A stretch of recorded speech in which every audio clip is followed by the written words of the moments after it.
party people, what's partying?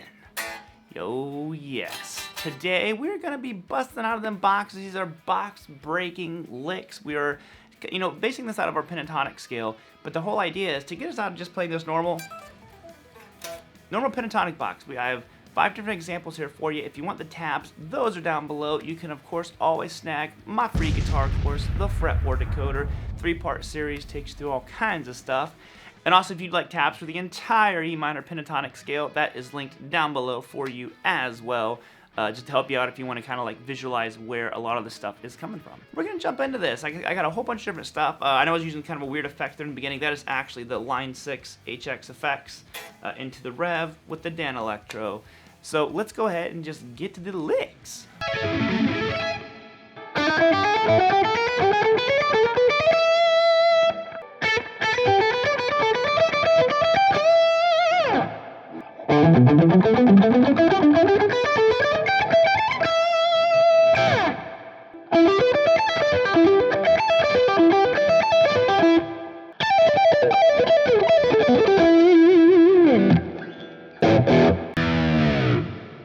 Alright, so example number 1, what's happening here? So basically, I'm just taking my pentatonic scale, 2 notes at a time, on the top 2 strings.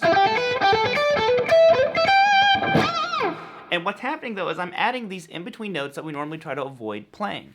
Now what I found out the years of playing is that if you sandwich an out-of-key or bad note, whatever you want to call it, in between 2 in-key notes, it actually makes it sound pretty good. So what I did was I did just that. I went 3, 4, 5 on the B, 3, 4, 5 on the high string.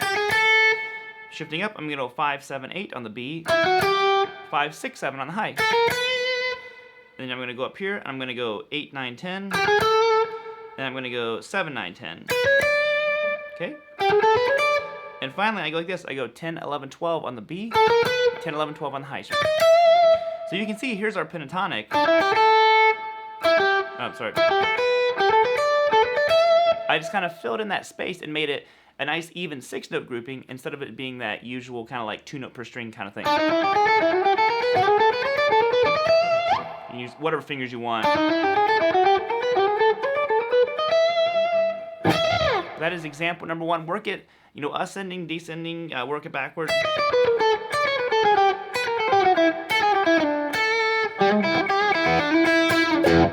It all will sound good. Alright, so next we are sticking strictly to our pentatonic now, but we're adding some pretty big stretches in here, and this is, number 3 is going to be a much more advanced version of what we're doing right now. So we're going to go like this.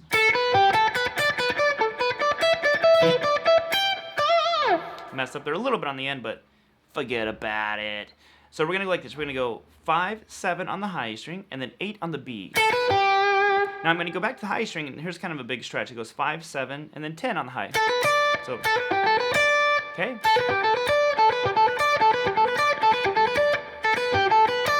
Okay, so we have that part. And you can alternate pick it, hybrid pick it, whatever you want to do. Economy pick it. I shift up, so basically I'm moving up to this box. So all in all, I'm just combining 2 different boxes together. Sorry if you hear the traffic. It is so hot in here, so I have the windows open right now. But we're going to go like this now. So we just did this one. Shifting up here, we're going to go 7 to 10 on the high E string, and then you roll your ring finger up to get 10 on the B. Okay? Now I go back to the high string, and I go 7, 10, 12. Again, kind of a big stretch, but don't worry. You got this. Okay? I do one more shape here. I'm combining box 5 and box 1. I'm going to go 10, 12 on the high string to 12 on the B. Then I go 10, 12, 15 on the high string. Then I just go to 15 on the B and bend up a full step. So we have...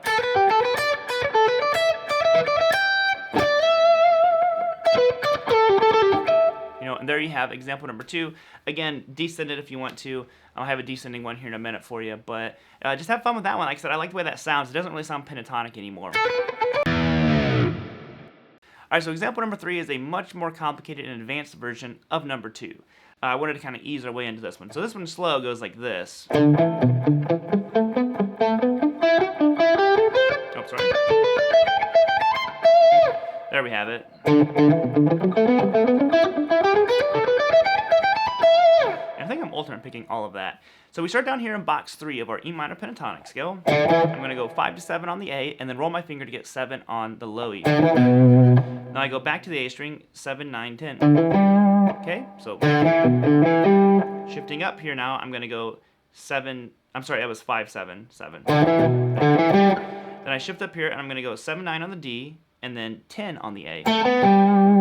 And then 7, 9, 12. Okay, so now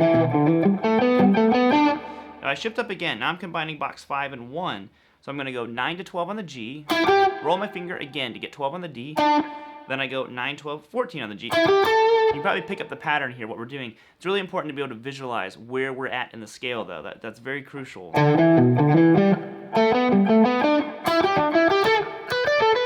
Now I go up here to box 1 and 2. I go 12, 15 on the B, and then 14 on the G. Then 12, 15, 17 on the B. Shifting up again. Oh. Now I'm going to go up here to the high string. Now I'm combining box 1 and 2. And I'm just going to go 15, 17 on the high string, rolling up to 17 on the B. I'm using my middle finger. You could use your ring if you wanted. Then I go 15, 17, 19. I think I tabbed at 15, 17, 20.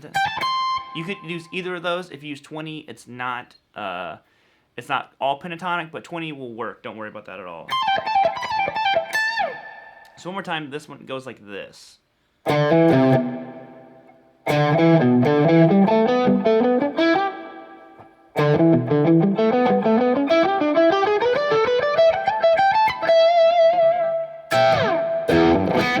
you have it. We are rocking our way through these. Example number 4 is one of my personal favorite things to do with the pentatonic scale, and that's kind of to arpeggiate it. And it goes like this. Pick it off if you wanted to, whatever you're kind of feeling like. I'm utilizing a couple hammer-ons and pull-offs here and there. But basically we have this. So I'm combining box 1 and 2 of our pentatonic scale. Now I'm going to go 14 on the D. Now on the G, I go 12, 16. If you notice, a big secret to all of these that I've done so far is not just playing your notes in line. Not going to 14, reaching over that one, going to 16. Having more of an interval between your notes. Then I go to 15 on the B, 12, 17 on the high string. So now I pull off that one, and I go back to 15 on the B, 16, pull off 12 on the G, and I start over. You can just cycle it if you want.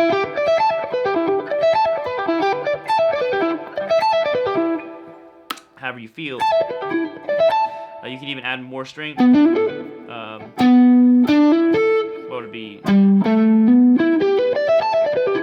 You could do like a 6-string one if you wanted to. Whatever you're feeling inclined to do. But there's that one. I like that one because, like I said, it's very arpeggiated sounding.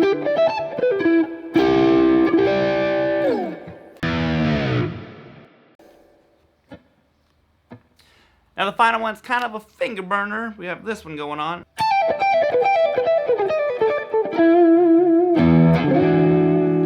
Something along those lines. There's a motorcycle outside because he's ready to go with this lick. Now we have this. We're starting out combining 2 and 1. So we're going to go 17, 15, 12 on the high string.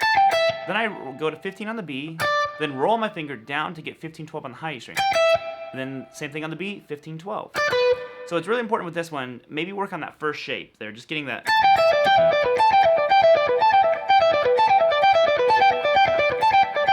Okay? Just getting that part down. Because then what I do is I shift down. Now we're combining box 1 and 5. So I'm going to go 15, 12, 10, 12 on the B, and then 12, 10 on the high string, and 12, 10 on the B. So you can see once you get the feel of that first one, it's easy to transition to the next one. So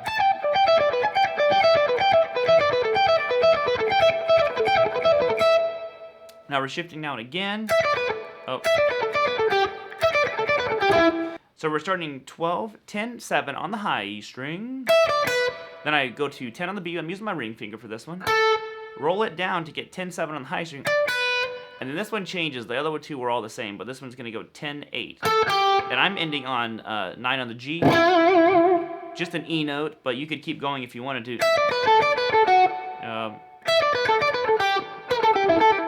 Whatever you want to do with it. Oh, maybe. Lots of options though. So that is example number 5. Just go slow with that one. You can move it across the strings. I didn't do that, but.